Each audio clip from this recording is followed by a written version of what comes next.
before I came to China, I don't know. I thought maybe the language, you could speak English. I thought English was everywhere. You could speak English and you could live a normal life here. But no, hell no. If you don't know Chinese, it's hell to live in this country.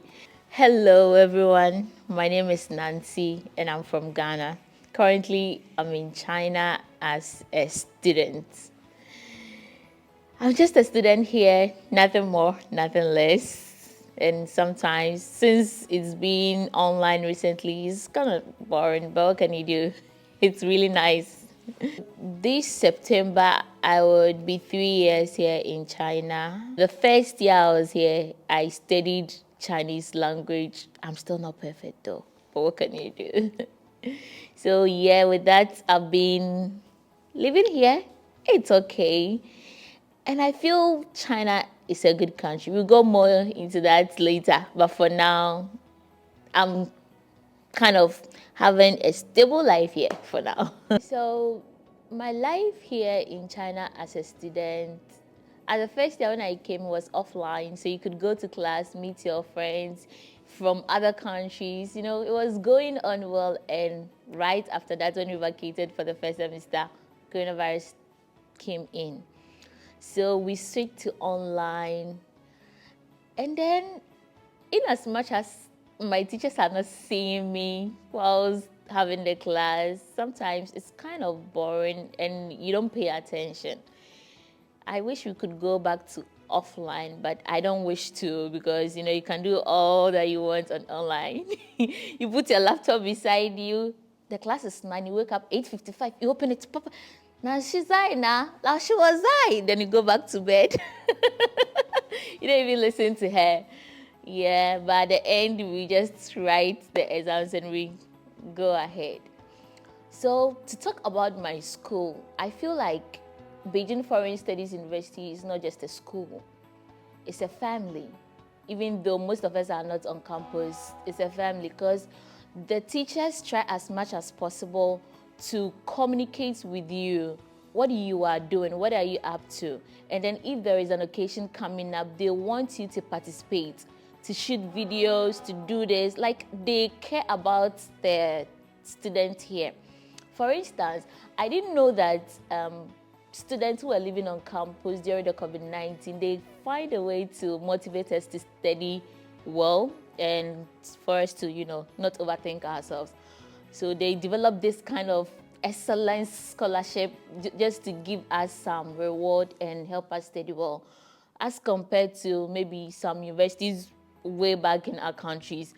It would be like, you don't care, you don't even know the lecturer doesn't know you, but here it's like you know yourself. So I like the education here very much. So to talk about my cost of living here in China, when I came to Beijing, I was living on campus, and for your accommodation, for the dormitory, you would have to pay for the whole semester, which it was way expensive, like very expensive. But when I considered moving outside and you're supposed to pay on monthly basis, it was way affordable for me. So I moved outside and roughly, studio apartment here where I have my kitchen, I have my washroom, I have, some small balcony there, a bed, my TV, my fridge, everything was inside the room. I just brought my personal belongings to the room.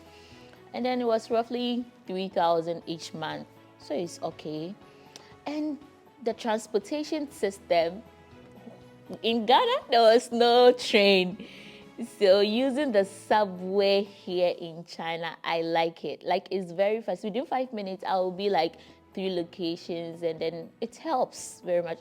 Seriously, I wish we could get trains in Ghana because Ghana is way smaller than even Beijing itself. So imagine just being on a train from Kumasi to Accra, the businesses you could conduct in a day. It will be very good. So I hope this message gets out there for us to work on it though. Or maybe I'm just bluffing. And then for the food, growing up, I just looked at my mom making stew, soup, putting in the fridge for us to consume for a week. And so I adapted that strategy and it's been helpful. Like maybe Saturday or any day when I'm free, I just make some stew, food, and it will just let me be heating and heating it for the whole week. And I feel it's very affordable because I take 100 yen, then I go to buy groceries just for myself to come and cook, and I have rice, a bag of rice already there. So in a day, I couldn't even, like, I could have money on my phone, but I wouldn't use it for like a month if I have food at home, if I don't go anywhere. So it's transportation that I really spend a lot on. And utilities, being online, you're in the room every day, and then the lights, the water is draining. But it's even okay because for 2 weeks, I could pay like 100 yen for lights for myself. And then for maybe a month for the water, you could pay like 30 yen for water. So I think it's very okay. But if you would like not to use the subway, which I like, and you'd like to use the taxi like what we have way back at home, it's also yodia gui. Like, it's quite expensive.